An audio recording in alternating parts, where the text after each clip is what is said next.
Hi friends, welcome back to my channel. ഇന്നത്തെ വീഡിയോയിലൂടെ നമ്മൾ നോക്കുന്നത് മലയാള സിനിമയിൽ 1990 കേരള സ്റ്റേറ്റ് അവാർഡ് ലഭിച്ചത് ആർക്കൊക്കെയല്ല എന്നുള്ളതാണ് ഇന്നത്തെ വീഡിയോയിലൂടെ നമ്മൾ നോക്കുന്നത്. 1990 ലഭിച്ച അവാർഡുകൾ എന്ന് പറയുമ്പോൾ 1989 ഇറങ്ങിയ സിനിമക്കാണ് 1990 അവാർഡ് ലഭിക്കുന്നത്. അപ്പോൾ ആ സിനിമകളും ആരെല്ലാം എന്നുള്ളത് നമുക്ക് ഈ വീഡിയോയിലൂടെ നോക്കാം. ഈ വീഡിയോ ഇഷ്ടമായി നിങ്ങൾ തീർച്ചയായും വീഡിയോ ഒന്ന് ലൈക്ക് ചെയ്യണേ. അപ്പോൾ നമുക്ക് വീഡിയോയിലോട്ട് പോകാം. മികച്ച നടൻ മമ്മൂട്ടി. അവാർഡിന് പരിഗണിക്കപ്പെട്ട സിനിമകൾ: ഒരു വടക്കൻ വീരഗാഥ, മൃഗയ, മഹായാനം എന്നീ 3 ചിത്രങ്ങൾക്കാണ് അവാർഡ് ലഭിച്ചത്. മികച്ച നടി ഊർവശി. അവാർഡ് ലഭിച്ച സിനിമകൾ: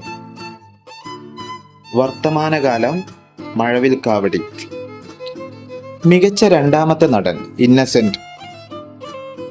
അവാർഡ് ലഭിച്ച സിനിമകൾ: ജാതകം, മഴവിൽക്കാവടി എന്നീ 2 സിനിമകൾക്ക്.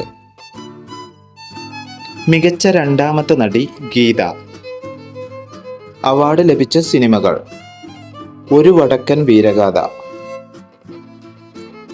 മികച്ച സംവിധായകൻ IV ശശി. സിനിമ മൃഗയ. മികച്ച കഥ MT വാസുദേവൻ നായർ. സിനിമ ഒരു വടക്കൻ വീരഗാഥ.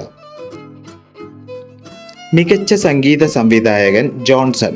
സിനിമകൾ മഴവിൽക്കാവടി, വടക്കുനോക്കി യന്ത്രം. മികച്ച പിന്നണി ഗായകൻ യേശുദാസ്. സിനിമ മഴവിൽക്കാവടി. മികച്ച പിന്നണി ഗായിക KS ചിത്ര. സിനിമ വൈശാലി. മികച്ച സിനിമ ശ്രീനിവാസന്റെ സംവിധാനത്തിൽ പുറത്തിറങ്ങിയ വടക്കുനോക്കി യന്ത്രം. മികച്ച ജനശ്രദ്ധ നേടിയ സിനിമ ഒരു വടക്കൻ വീരഗാഥ. മികച്ച ബാലതാരം വിനീത് കുമാർ. സിനിമ ഒരു വടക്കൻ വീരഗാഥ. നിങ്ങൾക്ക് ഈ വീഡിയോ ഇഷ്ടമായ തീർച്ചയായും വീഡിയോക്ക് ഒന്ന് ലൈക്ക് ചെയ്യണേ. അതുപോലെ തന്നെ നമ്മുടെ ചാനൽ ഒന്ന് സബ്സ്ക്രൈബ് ചെയ്തേക്കണേ.